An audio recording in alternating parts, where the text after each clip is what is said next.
एक छोटे से गांव में एक दूध वाला रहता था जिसका नाम रमेश था। वह बहुत ईमानदार और मेहनती आदमी था। रोज सुबह जल्दी उठकर वह गायों से दूध दुहता और फिर उसे गांव के घरों में बेचता। उसका कारोबार छोटा था, लेकिन उसकी ईमानदारी और मेहनत से उसे गांव वालों का प्यार और विश्वास प्राप्त था। रमेश के पास एक छोटी सी दुकान थी जहां वह दूध बेचता था। उसके पास सिर्फ 2 गायें थीं, लेकिन वह उनका ख्याल अच्छे से रखता था।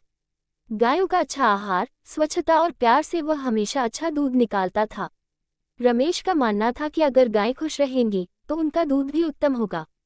गांव में एक और दूध वाला था जिसका नाम राजू था।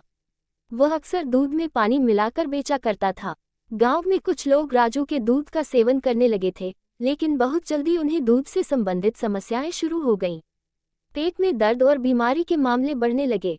लोग धीरे धीरे राजू के दूध से बचने लगे और रमेश के दूध को प्राथमिकता देने लगे।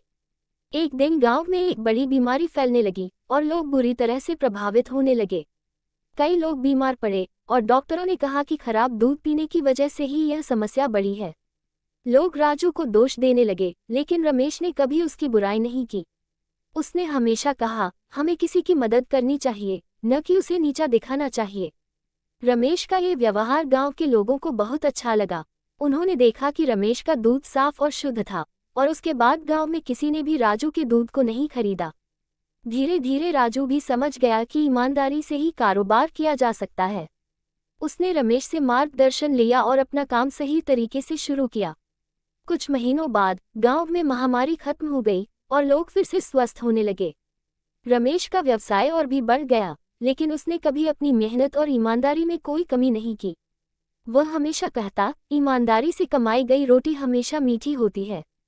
इस तरह दूध वाले रमेश की ईमानदारी और कड़ी मेहनत ने उसे न केवल सफलता दिलाई, बल्कि पूरे गांव में उसे आदर्श बना दिया।